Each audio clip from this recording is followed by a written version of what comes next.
enough of a little bit of a background, find some articles and some stuff. So, we've talked about activism and community building and things like that. I've known Michael for probably 6 years now, 7 years. And when we look at how policy's been built, and we've had Brian Hanna in here talking about how there's different case law that's come up and things that shape the direction of this industry. Michael is someone who has been on the forefront of helping shape that and taking a lot of punches, but also throwing them back. He's got some really interesting stories. There's a lot of interesting things that have happened along the way that Michael has gotten cemented into place to help protect consumers and people, which I think is really powerful and good. And I think when this thing is all said and done with the establishment of this market, Michael is someone who has helped make it that way. I consider him an industry OG. He's served in a number of different things. He is a medical professional on top of everything else. So coming from the caregiver days into the corporate world, into hemp, into a lot of different things, Michael has touched a lot of different facets of cannabis. So I think it's really cool that we get to have him here. He came down from Traverse City to talk to us today. So goal for today is just talking to Michael about the industry, where he's come. We're not going to have enough time to learn all of his stories and everything that he's done, but I want you guys to get curious and ask questions, and like anything else, like unfiltered class. So fire away as we go through it. So this is Michael Thue. Thank you, Nick, and thank you for the introduction. Yeah, humbling. So thank you guys for letting me come down and speak to you guys, really. My big thing in this industry has been education. It really takes education to move the industry forward. There's so many aspects of this industry that I never thought I would be involved in. One of them is the political side that, Nick touched on. Depends on how far back I was gonna do a thing and see who searched like the oldest, you can find the oldest article. Right? It depends on how far back you go. Like, I started in this industry in 2008 when I came home from prison. A lot of barriers that I was told I'd never be able to overcome because of that, right? Especially when it came to dealing directly with the product, the medicine, if I could put it. Because I've always focused on the medicinal side. I was raised in the church. My dad was an ordained minister in 2 different denominations. That was my whole life up through high school. I found cannabis when I was 15 years old. I'd already been on like Ritalin and pain meds. I'm a big guy, bad back. So back, neck, ADHD, everything they wanted to put you through back then. So it kind of felt like experiments over and over again, with stuff at the hospital, sleep studies, and so when I found cannabis, I was able to put down those other things and just use this. And it's something that when I started getting in trouble at age 17, I started quoting scripture. I was raised in the church, and cannabis is throughout the Bible. A lot of arguments back and forth, but when you really dig into the original Hebrew text and Hebrew language, which my dad was able to read, so that was always fun, growing up and going through things, could get a really good, deep understanding of the original language and text. So, coming home from that and learning how to get involved in the political aspect of cannabis, I just never thought they'd go hand in hand, where, this industry has brought me to, I've been to DC, I spoke with our senators and reps all the way out there, into heavy activism in Michigan, speaking at the Capitol, speaking in legislative sessions. There's numerous things within the politics that you never thought you'd be involved in. For me, it's always been medicine. I know Nick wanted to talk about that. I'll probably get on that before we get distracted into other conversations. For me, it's always been medicine. Again, medical use from age 15. So when these laws, I started hearing about it when I was in prison, the movement. Coming from a family where my dad was a preacher, I didn't know about Michigan Normal, Americans for Safe Access, and all these different great organizations that have been responsible for like leading the cannabis charge, and the changes in the laws. So bringing it to light with like the movement that was happening in Michigan, I learned how I could get involved. And I dug in, like it's full, full everything I had really, it still has been. And for me, like I started to the first compassion center in Traverse City doing medical marijuana certifications. I was responsible for following up with the patients to establish the proper dosing and treatment. So I talked to my doctor after a couple of years. I was going to school for business and I was in a bad car accident and I had to take a year and a half off of school, and I looked at my doctor and I was like, what's the best thing for me to go and do? I can get some letters behind my name and make people actually have to listen to me, right? Like I'm not just a stoner anymore, right? Like if I have a degree in healthcare, that people have to listen to me. So I went to school and got my associate's degree as a certified medical assistant. And with that, it accomplished that. And with that, I was able to break a lot of barriers, right? Because I was known as a patient. For me to sit for my exams, to become a certified medical assistant, actually have the credentials of the accrediting body, we had to turn in 5 letters. I had to do letters of description about my background, my past, my convictions. Really, that was hard for me. It was like do a deep dive really into everything and explanations. But through that, one of my letters of recommendation that came from my program director at the college was that cannabis use never affected my ability to perform my externships and my clinical duties within the classroom setting. And for me, I felt like that was really huge accomplishment to show that cannabis can be used in the workplace, and learning how to establish appropriate use, and how to use. There are so many different minor cannabinoids, and now with hemp and how far hemp has come, like I didn't really think of like the delta 8s and the hemp derived THC and these things would last, but it is here to stay. I remember a few years ago when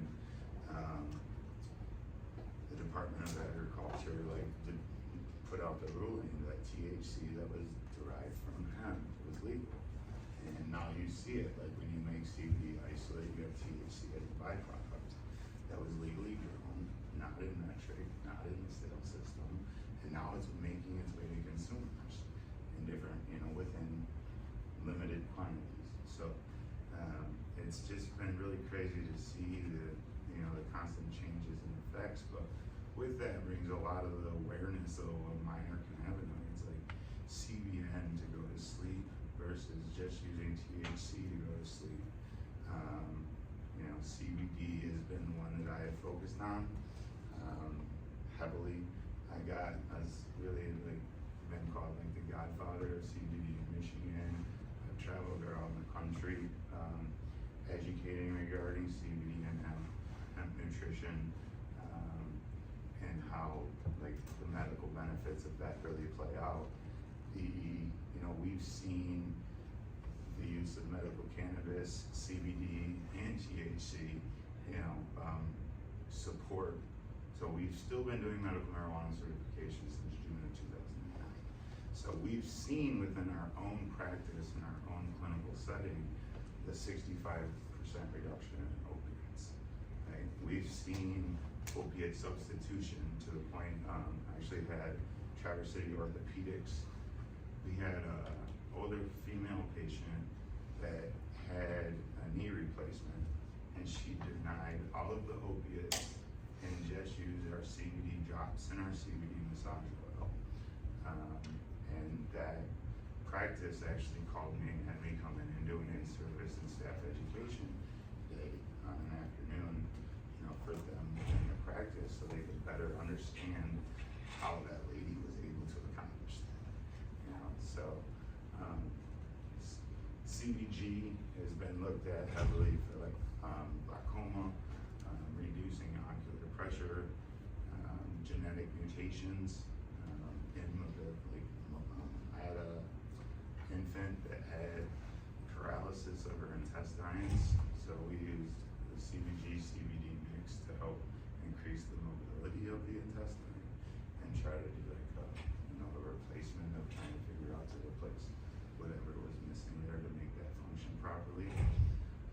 So it just, the idea of cannabinoids is returning the body to homeostasis, and we have endocannabinoid receptors all throughout our body, down to the bone marrow, right? So from your brain to your bone marrow, you have receptors.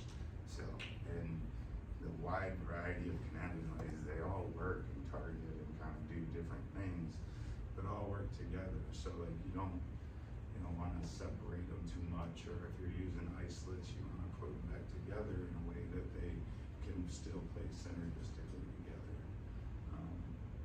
So, I could go on with the medical aspect for a while, but I just really wanted to touch base on that and have that variety, like knowing proper dosing, and like learning that, how to establish that. It gives you the education to get you to the sale, right? Like knowing how to talk about your product and being able to educate the seller of your product increases your sales in the end as well, right? That's always been my approach versus trying to be the loudest and the biggest and the most vocal guy in the room. Is like when I have the chance to educate you, I get your attention. You're learning, we're making a connection, and then there's a lot to, especially in this industry, those connections and relationships are very important. It's not like a lot of places where you can just walk in the room and you can be accepted into the circle to smoke, but to get into the business aspect of it, and it's a really tight struggling, and in some aspects a struggling industry still, as you continue to fight politics and the ever change. You mentioned Brian Hanna, I've had my own battles with him and words with him, and but he's doing his job, right?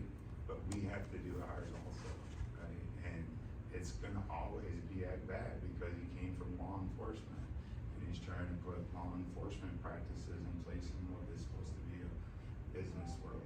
Like, I never thought hemp in Michigan would be harder than cannabis in Michigan, right? Like federally, hemp is everywhere. You see it at every head shop, right? But like when it came from the CRA's perspective, they tried to outlaw. They tried to say CBD was illegal. They tried to over-regulate it. They tried to put applications and licensing in place that isn't in place in other states and isn't required federally. Like, so it's a constant political battle over medicine.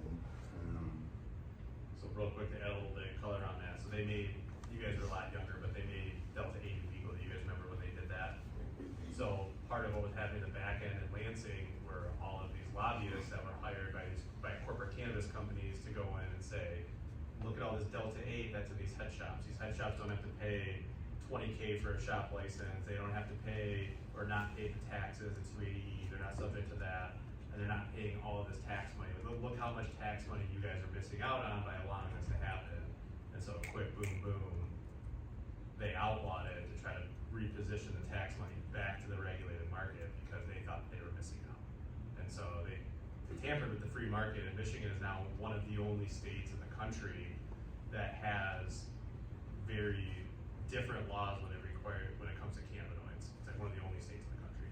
So, And you see it kind of in the news if you watch what's going on in Florida, right? It's the corporations are trying to outlaw the hemp-derived products. They're trying to make them go through, and Florida's a limited license state, so only a few people are sitting there with control over those shops, and they're trying to take even more control away from the people and the options and selections. But so I feel like the hemp stuff's going to be a mess for a little while.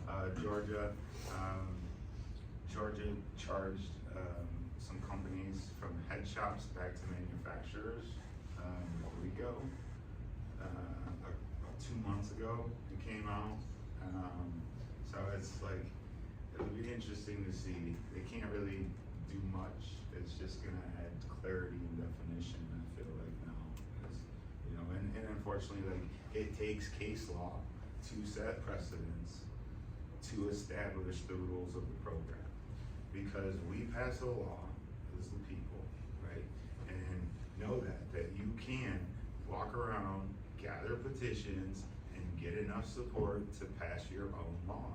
Like, you just have to get the support to do it. You know, the first time Michigan tried to do it in 16, was it? Like, we didn't make it through, and we needed more money, and we were able to do it in 18. But I squirreled on that one. Oh, good. But real quick, before we start going down like the case law things, I want to go down that path. Any questions on like the medical side of cannabis? I know we've gone down this path on like terpenes and cannabinoids. I think you guys have a decent idea, but having someone that comes in and from like a medical side is always nice. But real quick, do you guys know what case law is? What that means? Okay, so like popular case law that you guys probably know is called Roe v. Wade, right? That's case law. That is something that was presented before a court, that a decision was made, and that sets precedent. Okay, and precedent is what you can use to make different decisions moving forward. So, Michael's been in court probably more than anyone in this room, I'm guessing. I hope. Kinda. And Michael's name is all over case law when it comes to cannabis. So there's certain things that can happen that used to not be able to happen because Michael pushed forward, and even times when they were like, all right, we'll drop it. He flips with the fingers like, no, we're going. And so if you wanted to touch on, you know, some of the reform and some of that stuff in case law, I think that would be cool. So, you know, again, like, something that I've wanted to accomplish since I've come home. When I came home from prison and I got my medical marijuana card, I was the first person on parole to do it. Right? As a parole officer, seeing me on the news, turned in my application. I told them I wasn't going to be there to report for my next report date because I was going to be in Detroit seeing a doctor to get my medical marijuana card. And by the way, my next urine screen is going to be dirty. Like, take it up with your boss, figure out what you want to do about it. Right? And I've always pushed the limit, right? I'm always willing to push the limit, push the line, see how far we can get things to go. So I've been arrested for cannabis since I was 17. My very first conviction, I went to jail. Right? So when this law passed, I was like, shh, you've been locking me up with laws my whole life. Like, you know, and I'm gonna flip this on you. Like, you guys go figure out. Now I'm in the right. Right? So didn't go so well. And I ended up getting pulled over. I had 2 blunts in my work truck. I got arrested for them. With a med card. I was on parole still. Because of that, I automatically did a 30-day detainer, just for parole, being on parole. They can do that. So I sat down, and then I fought the case for a year and a half, trying to beat it, trying to, you know, motions to dismiss and prove our right to use medicinally. And I ran out of money. You know, unfortunately, it comes down to paying the attorneys. Paying the attorneys a lot of money. Unless you learn to do it yourself and spend a lot of time in the law library. You usually, a lot of paperwork, you know, you can intelligently seek your way through, but attorneys are an important role in things. So I ran out of money on that one. I took a disturbing the peace. Did a plea bargain, guaranteed no jail, no more fines, just walked away. So it was something that I've wanted to do for a while since that time, was prove that this is medicine. Like, the courts don't get to play with your right to use or choose what you're going to use as medicine. That was 2010, like 2010, maybe 11, when I did the plea bargain. So fast forward, we're 10 years later, we're in 2021, and the courts have continued to send people back to opiates, denying them their use of medical marijuana. All across the state, we've seen that, right? And with that, I ended up in trouble again. luckily I've not been back to prison since I got out this last time, but caught a couple misdemeanors here and there. I have a problem with letting people talk to me sideways.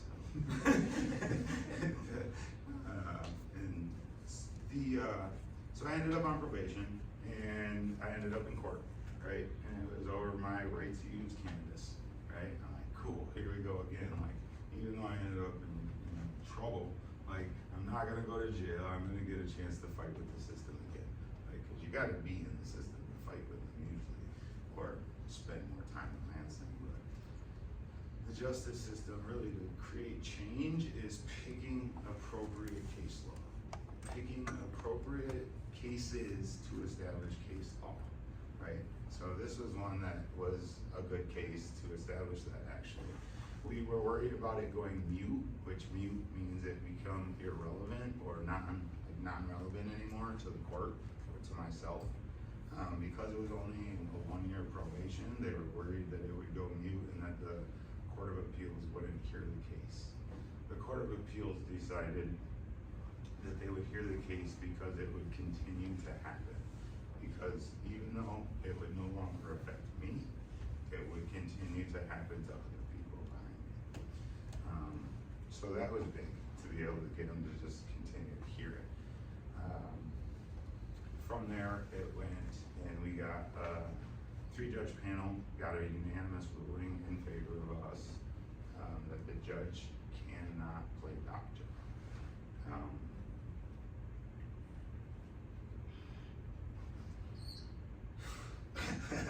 So that basically means, so like summary, like if you have your medical marijuana card, the judge, like you cannot be found guilty for a marijuana crime because that's your medicine.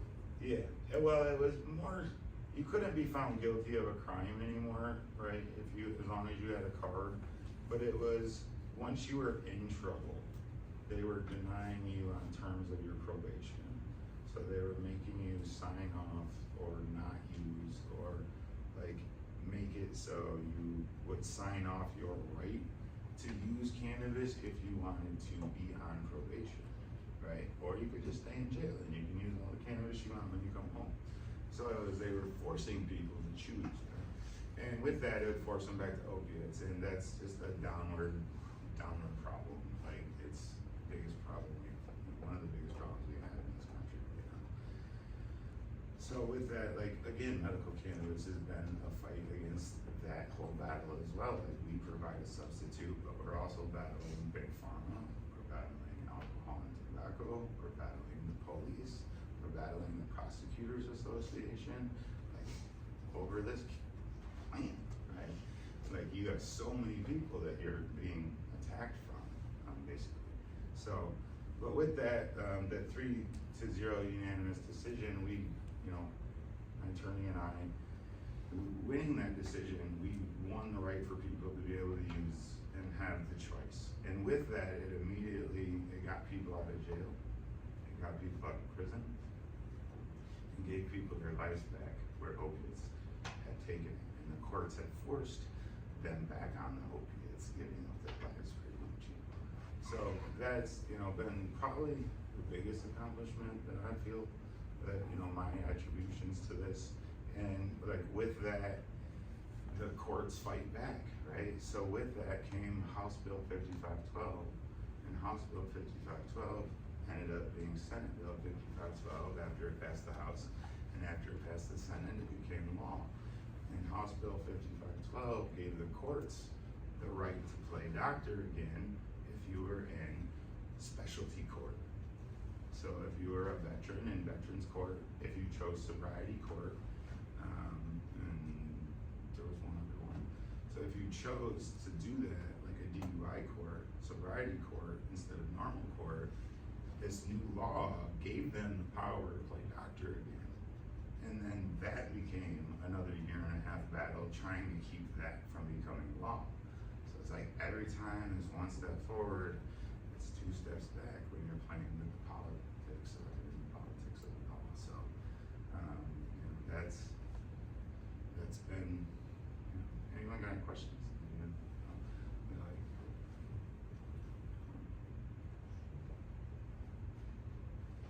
Go Go ahead. What do you think it'll take for cannabis to be as widely accepted as substances like alcohol? It's close. I mean, I don't know how close, but you're seeing some of the major tobacco companies make the switch into CBD products, into hemp products. Beers are being infused with it now. When the Cannabis Regulatory Agency, like we had our 6-month inspection yesterday. It's been a wild week already for me. He really compared it to like beer and wine and where we're going with like craft beer and wine. That we are expecting new rules from the program this fall. So some changes, some updates, some amendments, they're constantly evolving. Unfortunately, they're like constantly learning. Miscommunications, misunderstandings. What's a rule today isn't going to be a rule tomorrow. What's been not an issue all of a sudden is a fine. Like a big sanction. Like things like overnight change. So you got to be really into liking constant change and being able to flex with an industry to work within the cannabis space. But it also makes it very exciting that it's not the same thing every day. There's always new and ever forefront changes that have come out.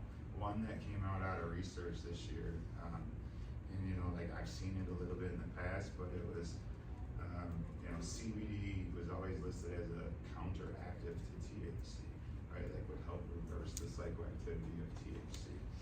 And now they've proven that even though it does cover up the CB1 receptor, it still like works with, it just delays the onset of THC. So it can actually enhance because you're getting more of that full spectrum aspect. And I've seen it like one time, my dad, he doesn't use any cannabis and he was in a motorcycle accident. And I gave him a 2-to-1 ratio, right? 2-to-1 CBD to THC. All the studies tells us that shouldn't get him high. Well, like there's still this large amount of THC, even though it's offset by the CBD, and he still ended up looping himself for, a day and a half, but he needed his sleep, so. So real quick, tell us about your shop in Traverse. Yeah, so I own Great Lakes Hemp Supplements. Like that's been my CBD company. I started with in 2012, 13. 2015, I went out to Denver, Colorado, and I took 3rd place for best CBD edible, placing above some of the big names out there, like the Stanley Brothers with the Charlotte's Web, or Mary's Medicinals is like a really big one that you see pretty much everywhere. I know those guys, and it was really awesome to go out to Colorado and like place above them in their category. We do things different. Instead of gummies, we do like dehydrated cherries to stay away from the gummies, because I've got into this because of my work with children. I heavily work with epilepsy, autism, cancer. Right? Those are like my 3 target areas that I really focus on. And with kids, because it's something that's always been a passion for me. And to be able to offer something when medical and modern healthcare tells you like there's nothing to do for you anymore, to come in with an answer and provide relief is really rewarding. So with that, CBD has always been my focus with the clinics. I've always been responsible for people's follow-up and treatment. So we've been open and operating like in Traverse City for a long time, since 2009. The 21, we started the application process. Traverse City took a while through all the lawsuits and litigation, and shops didn't get their way, and the city didn't do a good scoring grid, and the lottery was bad, and I don't know how much you guys follow some of this backlog of what's going on with this stuff, but it's been really insane. So Traverse took a long time to get on. Traverse City, actually, when they finally accepted applications, they accepted applications at the industry's worst possible position. So it was when the cannabis industry was at its rock bottom for like money, income, finances, continuing to struggle with the state, questions over how to properly operate, waiting on rules to make it like so people could actually be profitable. Some of that still hasn't happened in a consumption launch standpoint. So go support Alien, like if you can, if you go use like them people are doing but it's not an easy industry. Yeah, we had them in last week. Did you? Yeah. Yeah, like, Yeah. that's awesome. I'm gonna stop there. I go there after here, at least until tomorrow before I leave, but, you know. But, so with that, we did get in an application. I was able to find a group of people to partner with. So I'm very lucky that I found Verts, Verts Neighborhood Cannabis Retailers, or Verts Dispensaries, Neighborhood Dispensaries. Verts was originally started in Colorado. My partner's sister took a job, was working for, I believe she was working for a company. They ended up buying out that company. When they had some transition, she talked to her dad and helped her, and they took it over. And it became a family-owned group, right? So they have 2 stores in Colorado. We just got a 3rd lottery win in a small town outside of Denver again. So that'll be the 3rd one in Colorado. We have 4 stores in Missouri, which have been doing really great. The Missouri market is kind of limited, and not as wide open as the Michigan market, which makes the stores there a little bit more valuable. But for me, I'm real big on my morals and values and what I was raised on. Like, I've given up a lot of money to hold tight to what I believe in. I've given up a lot of money by not moving away from Traverse City. Like, I could have made a lot more money had I gone down south here, and been around higher population and all the people that I work closer with. I have to drive 4 hours to get to any event, pretty much, like at least 3. So, but I'm really lucky that I was able to get a family-owned group that stood behind my morals and values.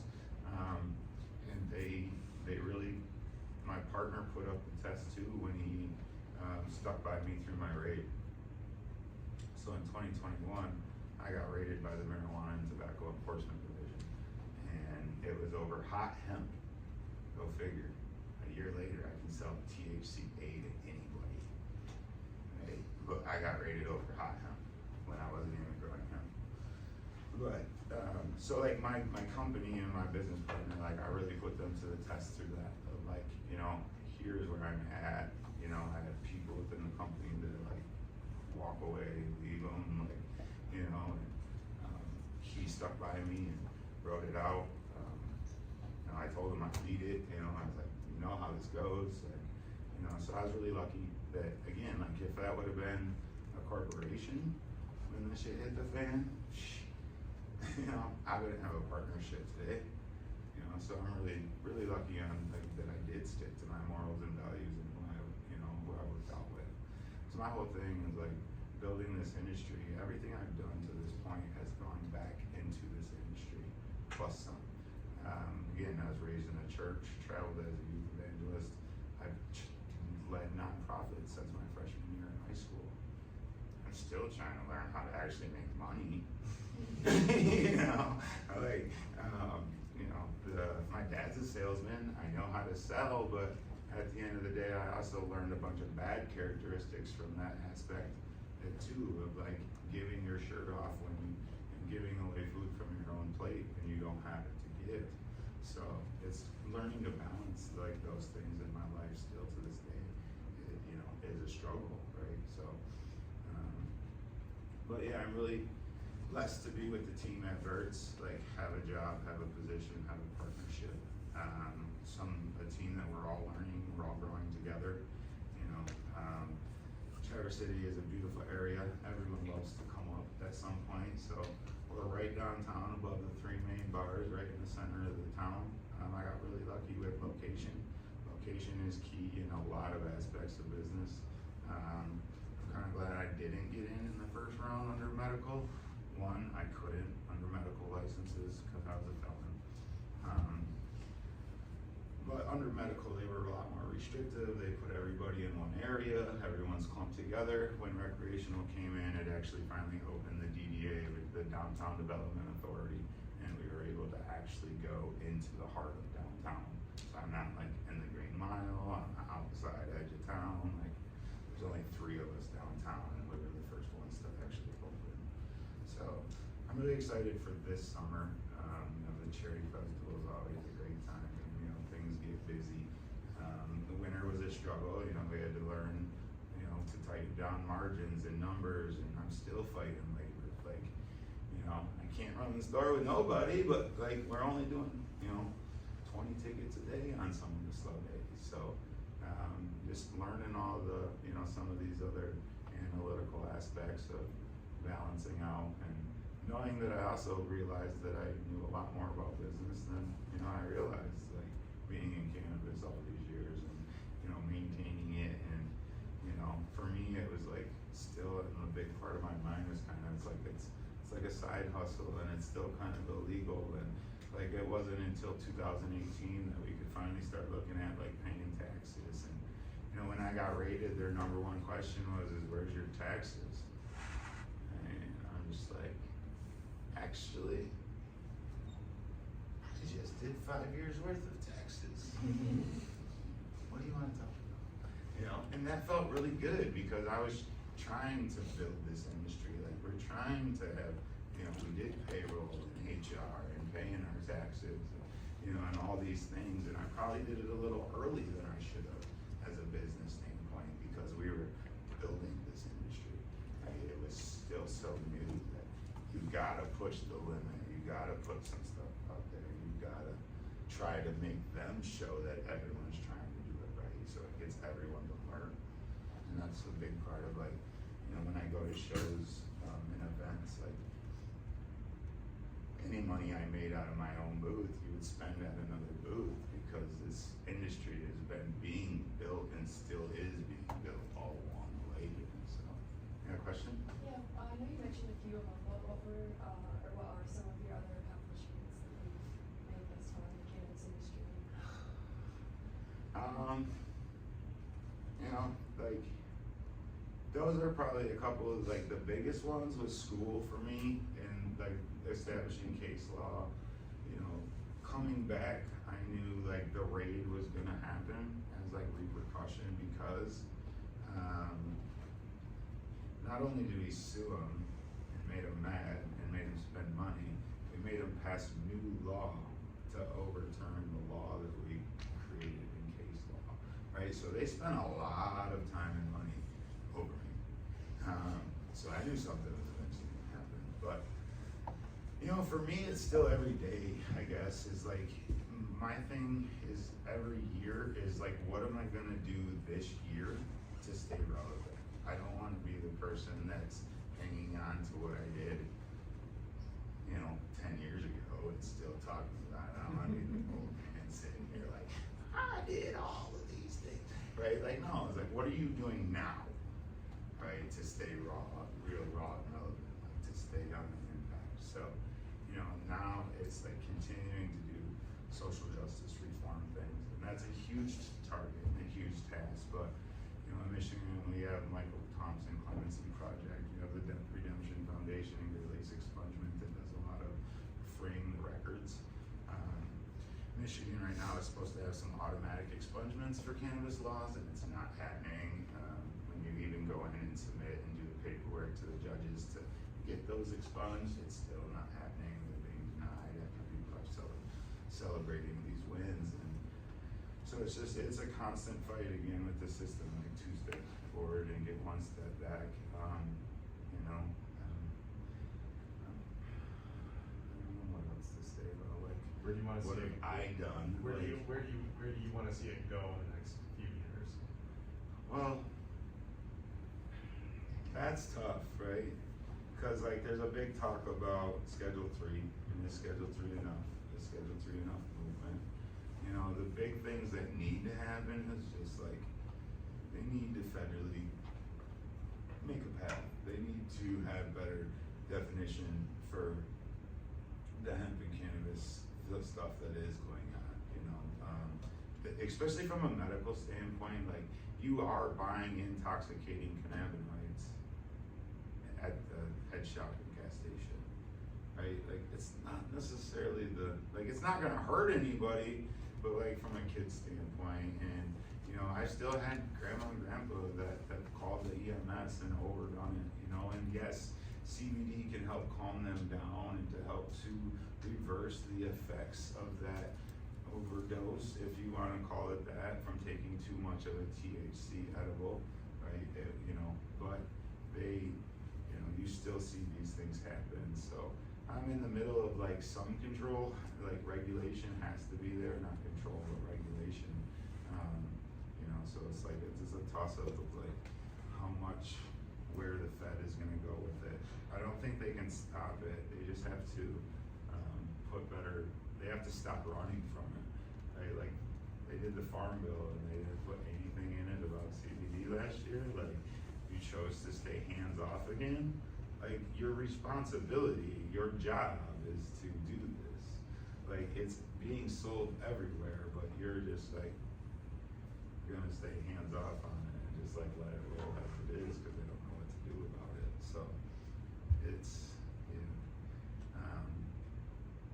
you know, cannabis, mushrooms, you know, these things that are all coming, mushrooms will come a whole lot faster than cannabis did. You know, if you wanna be on the forefront of something new and it's always gonna be changing and exciting for the next 50 years, you know, that end of what's going on is really exciting too. And it's the medicinal values again, you know, that come in with these epigenetic plants, these plant-based medicines, you know. I just, you know, that's the biggest thing for me is just letting them have their proper place. Hemp is probably the biggest thing, like even more than cannabis, is like the ability for hemp to really change our world, to change and get us back to where we used to be. Get rid of our illnesses, get our diets back in line, like, and so many aspects, remediation of the soil, cleaning lands. You know, I finally reached out on a project that I wanted to explore for a while about remediating soil. We had some talks in the past with NMU and UP about cleaning up mines, contaminated mines with hemp. And those fell through, those talks, a couple years ago with the tribe that we were working with up there. So I picked it up with some different people this year, some different industries of how to start, you know, really looking into what we can do with this. You know, there's research going back on hemp for remediation of soil, you know, for thousands of years truly, but, you know, back to the Chernobyl disaster, you know, and what it can do for cleaning up the contamination and radiation and, you know, the bad soils. So we know that it's, you know, a viable thing. It's just, so again, there's just so many aspects that have plastics when you're dealing with microplastics and, you know, so I really, for me, this big thing is gonna be like the changes in hemp. And that's kind of what I've been really focusing on this year now that we got the dispensary open, you know. Again, that was like the end goal in the beginning, was like, you know, we just wanna be able to sell weed, right? So like, how do I be able to sell weed safely? Like, get a degree, specialize in CBD. It was all, like, yes, I love CBD and what it does for the kids, but at the end of the day, it was like all protection also for being able to just stay within the industry and find a good lane. And through the raid, I was still able to fall back and live off of my CBD stuff, you know, and maintain those things. So, and then that court case, just from the raid, we proved that there is no limit, right? And now with this, if I can continue to afford the attorney, my partner that lived with me is still actually fighting his portion of the case. And it's pretty wild because we've done 6 motions to dismiss. Every one of them is valid, right? The last one is a motion to dismiss. They shouldn't have even been able to get the warrant. So the information they used to obtain the warrant isn't illegal activity. It was like 300 yards off the road, I see vegetation that resembles a marijuana grow. Well, everyone can grow 12 plants.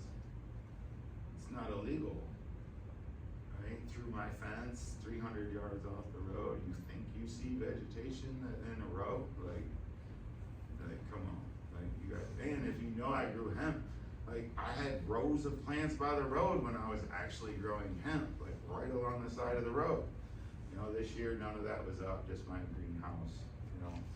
And, you know, we had even a call from an inspector trying to inspect our hemp grow. And, which I told them, you're looking at last year's application, you guys are ruining the program. I didn't renew my hemp license. You know, I went after the state a at a meeting about just the ruining the program and wanting to give it back to the feds, and that they should just give it back to the feds if they don't wanna properly handle it.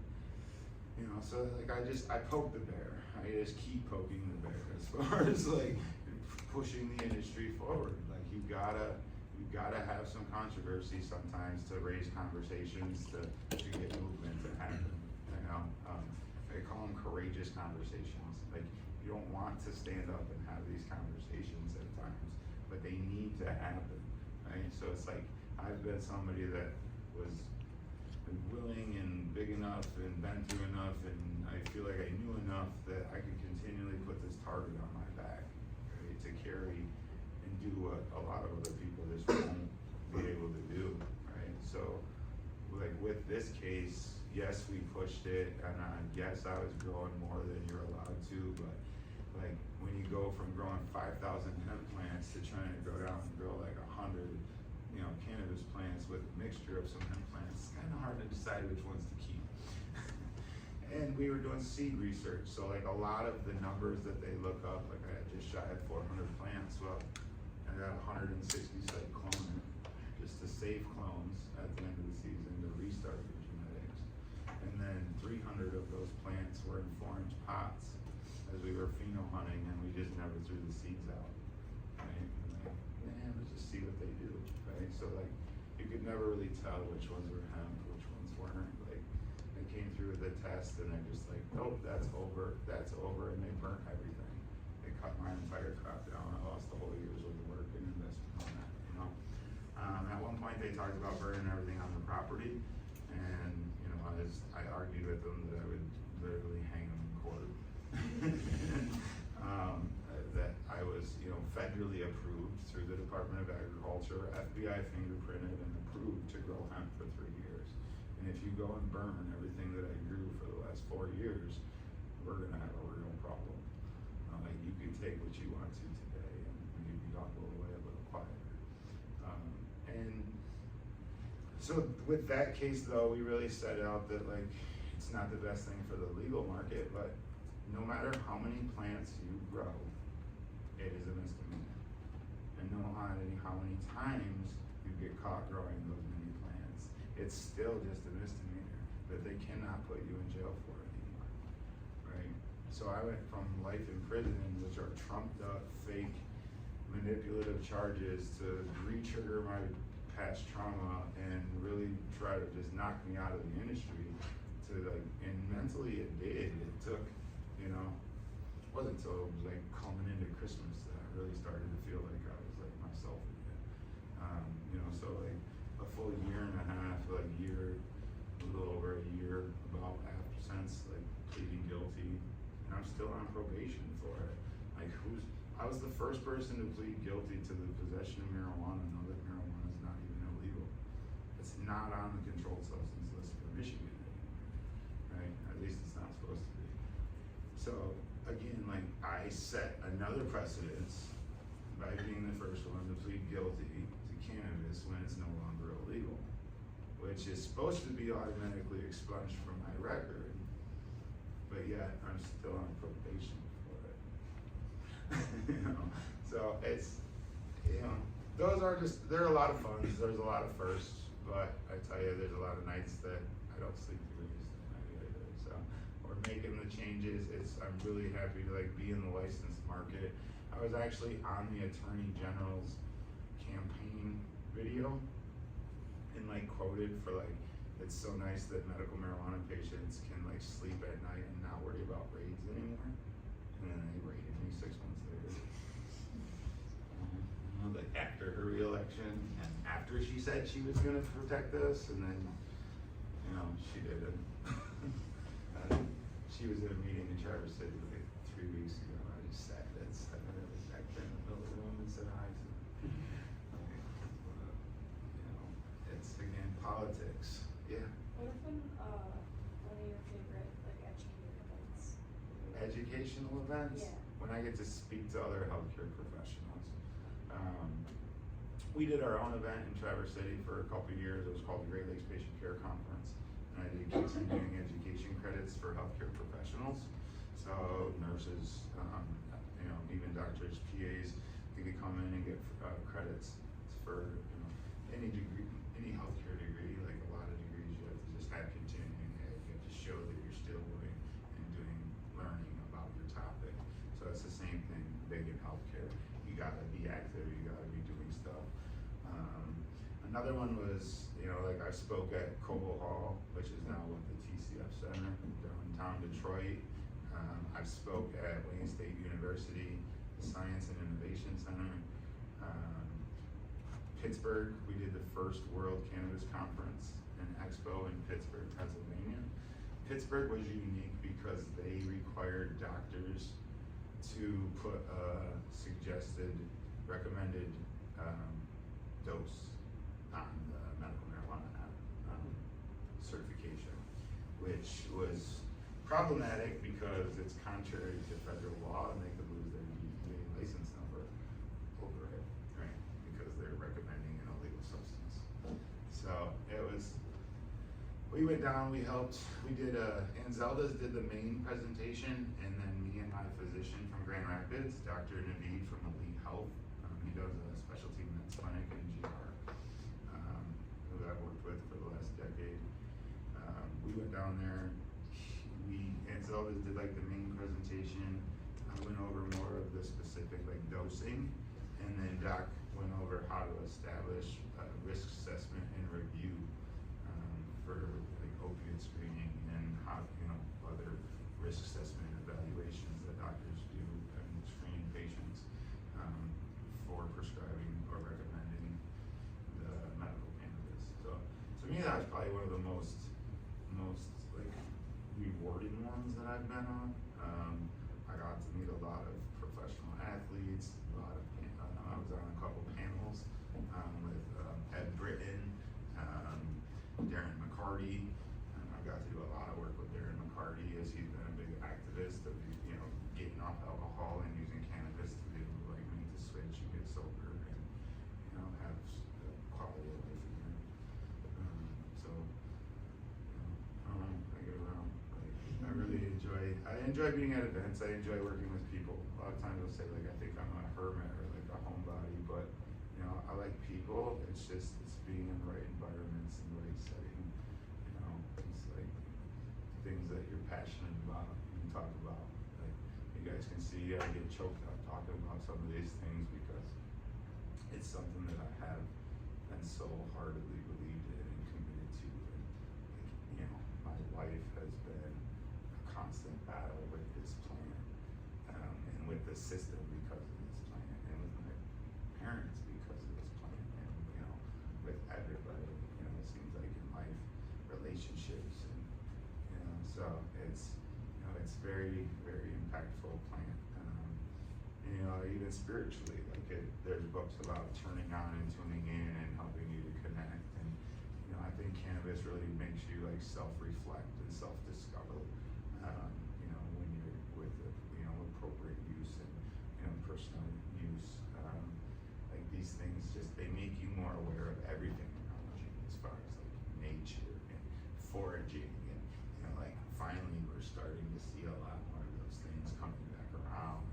Trending things on Instagram of like teaching your kids how to identify plants instead of celebrities, and you know, like that stuff's finally coming back around. But I feel like for a long time it was really being lost. So I've always kind of seen myself as somebody as like carrying on and teaching that next generation. For me, like the church wasn't it. Like, you know, it wasn't.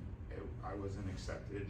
You know, I had so much controversy, so much, you know, back and forth that like, and you gotta really, you know, separate some of those aspects. But you know, for me, like this became my mission and my mission field and my work, right? Is like, it comes back to that. But like when sitting down and doing consultations with people at the office, like I love more than anything talking with church people about that, right?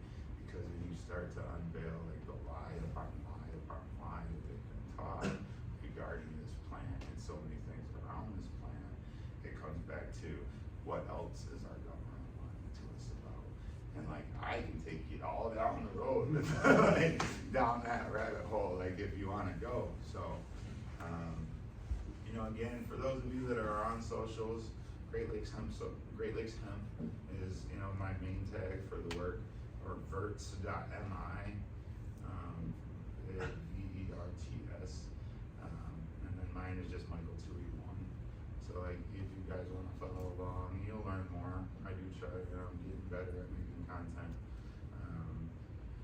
You know, my thing is I've always been an educator, but I've always had people that come to me, and it's more of the one-on-one educating. And then when I started doing shows and events, it's like, yes, you can reach a larger audience, but I never recorded it. I never thought it was just going to end and go away.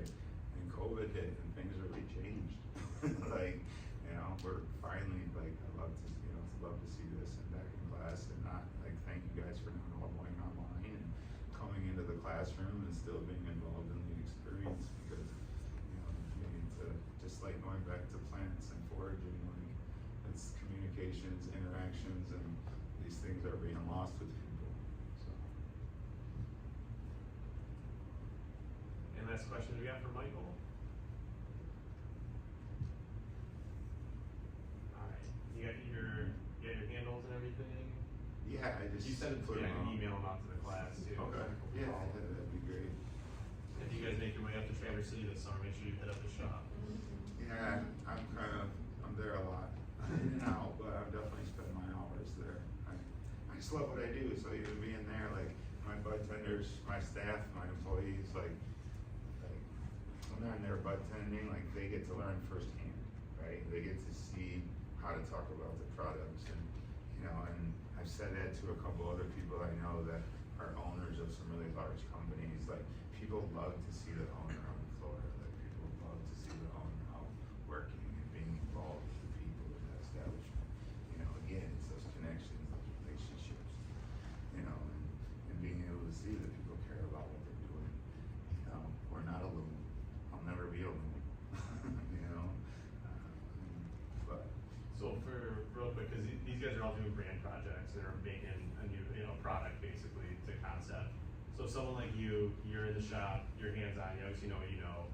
When you're assessing new products to put on the shelf, like, what are you looking at? Like, what are... So we look, you know, a little bit differently, I would think, than a lot of the shops, because I'm still following my morals and ethics within the companies that I purchase from. So it's personal relationships, companies that I've toured, I know people, that they hold a value to the product. For me, though, it's like, if I'm just looking at a product, I'm looking for truth in packaging, proper labels that are easy to read, identifying the proper things that need to be standard out, you know, are the warning labels, you know, the appropriate, you know, even appropriate sizes. Like, we had product come in, and as a retailer, we can get in trouble for somebody else's product not being properly labeled, because it's gotta be labeled properly when it goes out of our store.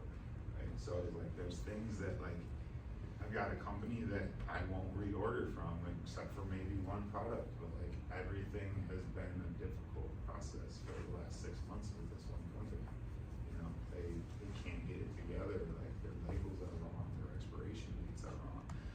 My inventory manager had to get in and go through and get him on a call and like go through his own test results and his own metric to like help him figure out how to create a proper label for this one package that we couldn't sell.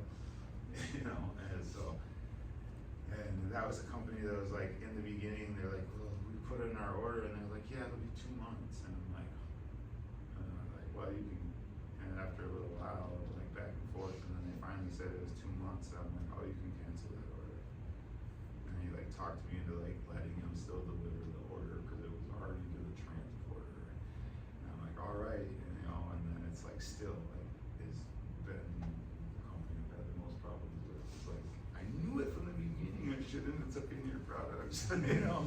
So, you know, that's, and then like sending out how you present yourself, like how you show up to the store is a big thing for me. I don't know, like, if I should be as strict and sometimes as I am, but like, I want people to really know their product. If you're sending out a sales rep, like, I should not know more about that product or that package than you coming in the door, especially if I've never seen it. You know, like, if I could read more and learn more off a package than what you're able to tell me as a salesperson, you got a problem. your package. I have to do it with my bud tenders even every time we get in a new package. Like, get off your phone and go read the labels. Go get familiar with the product, like, you know, so. But I was lucky though, I did hire a pretty good staff and everyone who works somewhere else, so, you know, help keep me in line that way. Any other questions? What are some expected margins that you have at retail? Is it always 50% margin? Is that pretty standard, or what's the? So most people play on that. We actually run ours a little higher, because of 280. Okay. Right. Yeah. So at the end of the day, like, I had another friend tell me that, that works for them. He's like, at the end of the day, we're paying like almost 63% tax. Like, what you, on retail, right? Like, because, The J-Lo. you know, what? That water. Yeah, yeah. And like, he's, you know, and I'm really good friends with him. Like, we've grown up together. So like, he was Okay. at my grand opening. Like, you know, I haven't been in there to shop yet. But I have at I haven't Houghton. I'm like, at least I've been in. I know what you are about. You know, but you know, so we push to a 55% margin in our store. I focus on products that have a good margin that I can work with, that I can still keep a cost-effective price point to the person, to the consumer. The only product I really cringe about at the retail counter when I'm selling it is the infused pre-rolls. Like, I'm just not happy with the price point on most of them. You know, they're just like, I feel like they're just all overpriced, like $20 to $25 for some of the really high-end good infused pre-rolls, like an Element pre-roll. And I really like Element. Element makes great product, doing good things for the community, but like, they are on the higher end of pricing on things, you know, on a lot of things, and it's like, come on, like, it shouldn't be that much for you to have just put that together for us. Like, I rolled 100 of them, you know, it didn't take me that long. We had Ryan in earlier this semester Yeah. from Element, yeah. Yeah, good company, great team. I love their product, but it's just an example of like some products, you know, that are on the higher end, and part of that is my fault too, because I want the higher end product. So like, we have picked up the reputation at Burt's for being on the higher end of the store, but have the best flower in town, and that was my goal first, was having the best flower in town, because everybody has an edible. Everyone's got a gummy, everyone's got a distillate vape cart, right? Like, those are, every brand has one. You'll find them at every store. Some people come in and they get hooked on a specific brand, and then it's like, you know, for me, I work with a company very closely from this area, is Earl King's, Waypoint Processing, Earl King Extracts, Party Marty's brand. You know, these guys are friends of mine. They're very close friends of mine. And they have some really great prices for some really great product, right? They're like, it's not the top shelf, it's not the best that I've ever had, like, but it's really good stuff that's really affordable. And like, for me, that meets our middle of the road, where like, I can do a 6 for $50 cart or 12 for $100 and compete with some of the other companies that are doing that I would never buy or smoke. But like, I can smoke that, you know, so it's, you know, and I actually did an interview this morning with the Northern Express, and it was like, it's coming up on the 1-year anniversary in Traverse, and from when they handed out licenses, and, you know, the differentiations of what's gonna make us, you know, how are all these gonna survive in Traverse City when there's 17 of them, and I'm like, they're not. There's 17 stores. Yeah, and I'm like, the simple answer is they're not. They're not all gonna make it. We already seen Skyman close, and thank God a pizza shop bought it, cause that means another marijuana store can't go in there. You know, I wouldn't have said that before I had a business downtown, but you know, now that I'm a business owner, that perspective changes a little bit. Free market is what we are all about, and that is shifting itself out. Now it needs to shift out that competition and narrow it back down to 8 stores that actually last, you know. Any last questions? keep going. Yeah, let it rip. What is your day-to-day, working schedule? Me? Your job? So I did sleep in slightly this morning. I didn't go to the gym until 6. It's been a new routine I started this year. Like, I never thought I would do it in my life, but I joined the 4 a.m. club. Last night I had to close though at work, which put me there till 10:30. And I knew I wouldn't be home tonight, so I slept in with my girl this morning and said bye to the kid. But it's been like 2 weeks, JP was gone and I had to run the office, so it was like still did the gym at 4 a.m. I opened the shop at 8. I usually work till about 3, 4 o'clock. And then I head out. This winter was long. I did ski patrol. I'm a member of the National Ski Patrol also. So I added that on this year. Something I've always wanted to do. So that was another big accomplishment. It was like, no one ever thought I'd be able to open a dispensary, right? I have people that still will remind me of like, you told me in prison you were gonna open the first dispensary in Traverse City. Guess what? I did twice.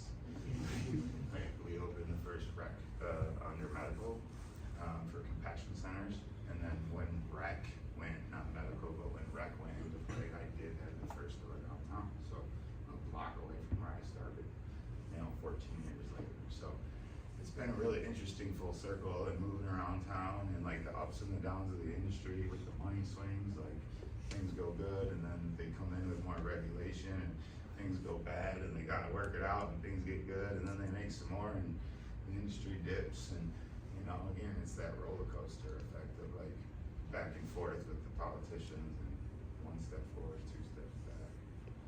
But I can tell you, like, there's some days it's like if I wouldn't have got the shop open, I might have considered changing industries. But at the end of the day, because I'm a smart guy, and there's like if I work this hard at anything for 14 years, I'm going to be successful at it. Like consistency, commitment, those things. Don't expect instant gratification. Things take time. That's something that like going back to the gym has showed me too. Again, like reminding me of that. Like, there was a period that I did it really, kind of heavily and was at my, in good shape when I was in my mid-20s, and it was actually when I came from prison. I won't lie to you guys. But that's all I had to do in there. So it was like when I came home, I was in really good shape, and I was trying to like get qualified for boot camp, and it never happened in my first prison job. I did go back. I was home for 8 months. I caught fleeing and eluding for a possession of marijuana. In 2006, after I came home from prison, I caught my last possession of marijuana charge in 2006. But in 2005, Traverse City had lowered medical marijuana to the lowest level of law enforcement priority. Tim Beck led that initiative. Tim Beck is still a pioneer in the cannabis industry today out of the Ann Arbor area, Detroit, Ann Arbor side. And I thank him every time I see him because that, for the first time, I did not go to jail for cannabis, even though I was on parole. For the first time in my life, even my very first conviction, I did 45 days in jail. So like, fast forward all these years later, I like got another marijuana conviction while I'm on parole, and like, I'm like, shit, like, what are they gonna do now? And it's like, oh, we passed this, so like, I ended up in treatment. They put me in treatment instead of jail, and then they take your driver's license back then. So if you caught possession of marijuana or use of marijuana, they would take your driver's license. And because of that charge, I lost my driver's license. And I had a motorcycle because they knew what car I was driving. And I ended up going on a high-speed police chase over not having a driver's license. So I was following my best friend, it's a little squirrel moment, but like, I was following my best friend and his wife and their daughter to go pick up a swing set. We were out for work, right? We owned our own lawn care company. And I was like, all right, I'll follow you over here and help you load up this swing set. And like, they took off and like, I took off from a stop sign and then I'm on cross traffic like a, sports bike, just shifting into out of first gear and into second to coast. I see the cop, I look down, I'm doing 70. Like, that's what they do. Like, that's, you know, so I seen them turn around and it was just that fight or flight instinct. And I tried to fight it in court over that, like, fight or flight mentality and bring in a specialist, and I was just like, it can't really work, but it costs too much money. Down, what it comes back to is like, they beat you up with money. Like, do you have, like, even corporations, and you're trying to take somebody to court, like, we see it in the cannabis space, that contract ain't as good as only the person that stands behind it, or who has a bigger bank account. Right? Because you can spend all day litigating a piece of paper and trying to prove who is right. That accomplishes nothing. You can lose everything trying to prove you're right at times in this situation. So, you know, again, NDAs, contracts, they're helpful, they're important. You need to have them in business, but you also need to know the people you're writing with. You know?